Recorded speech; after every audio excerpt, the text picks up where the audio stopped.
Encore aujourd'hui, on ne considère pas le travail de l'enseignant ou de l'enseignante à sa juste valeur.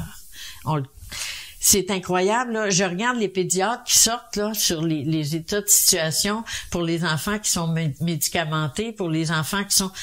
Puis tout ce qu'on nous explique, c'est que l'école veut que ces enfants-là soient médicamentés pour les asseoir et pour les calmer. Un instant, là. Moi, j'ai enseigné, puis il y en a d'autres qui enseignent. Puis quand tu as une classe qui est dysfonctionnelle parce qu'il y a de l'intégration sans ressources, t'as peut-être le goût qu'il y en a une couple qui se calme. On veut pas qu'ils soient médicamentés. On veut qu'il y ait les ressources nécessaires pour traverser leur démarche d'apprentissage. C'est ça qu'on veut. Donnons-nous les moyens d'une école publique qui se fait pas lessiver de ses meilleurs éléments parce qu'ils s'en vont à l'école privée. Puis, faisons en sorte que l'école publique relève les défis qu'elle a à relever. Moi, quand j'enseignais en 6e année, ma dernière année d'enseignement, il y en a 50% de mes élèves qui s'en allaient au privé. J'ai rencontré les parents un par un pour leur dire, mais pourquoi vous n'êtes pas satisfait du travail qu'on a fait? Oui, puis bon rendement, puis belle performance, mais je suis insécure avec la polyvalente, ou je suis insécure avec l'école. Des enseignants comme moi qui vont être là. Pourquoi vous faites pas un acte de foi, puis vous vous impliquez pas dans l'école aussi, s'il y a des choses qui marchent pas? Tu sais, moi, je me souviens de la mise en place des conseils d'établissement, là. Je souhaite que ça aille mieux aujourd'hui. Mais bonté divine, on retrouvait autour de cette table-là souvent des gens qui avaient un cas à régler, puis quand le cas était réglé, ils s'en allaient, puis ils en nommaient un autre.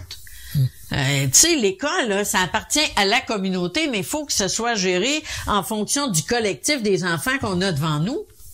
C'est sûr que les classes qu'on a actuellement, ils sont difficiles, puis c'est sûr que les enseignants, ils ont des besoins encore plus importants que ce qu'on avait parce que les familles ne sont plus ce qu'elles sont, la vie des enfants n'est plus ce qu'elle était, et il faut avoir des moyens, il faut évoluer avec les ressources nécessaires.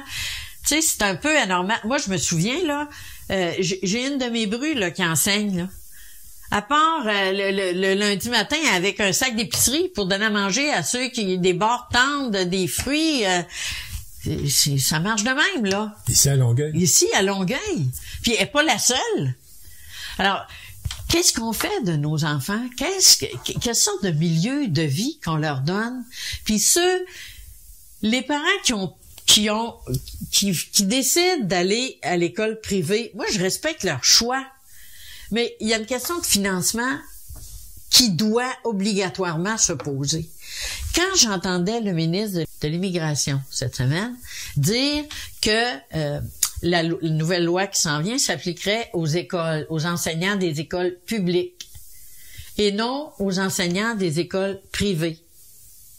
Je tournais en rond ici dans la maison là, en me disant qu'est-ce qui justifie ça quand l'école privée est subventionnée à 80%, puis à 70%. Ça n'a aucun sens. Pourquoi ils ont pas les mêmes contraintes? Ou ben non, faisons d'une pierre deux coups.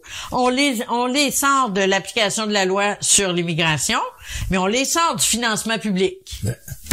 Faut être conséquent à un moment donné, là. Ça peut pas être deux poids, deux mesures. Alors, c'est incompréhensible qu'on soit pas capable de poser ce débat-là parce que politiquement, puis j'ai pas peur de le dire, dans mon parti, ça a été ça aussi.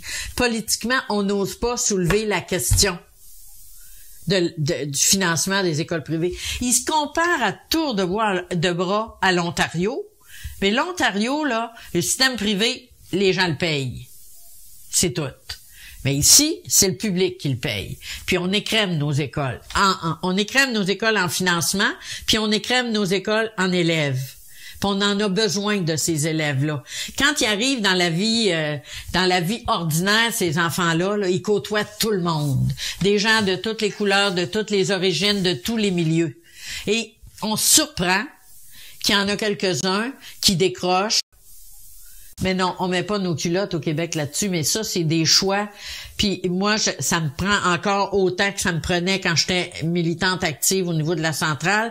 Ça a toujours été un débat que j'ai voulu qu'on mène. Puis quand j'étais en politique, j'ai voulu qu'on le mène aussi. Puis quand j'étais critique en éducation, j'ai voulu qu'on le mène aussi. Puis je disais à Mme Marois, moi, je sais pas combien de temps je vais être en politique. On est dans l'opposition, laissez-moi donc faire la job. Moi, la job, ça me dérange pas pantoute.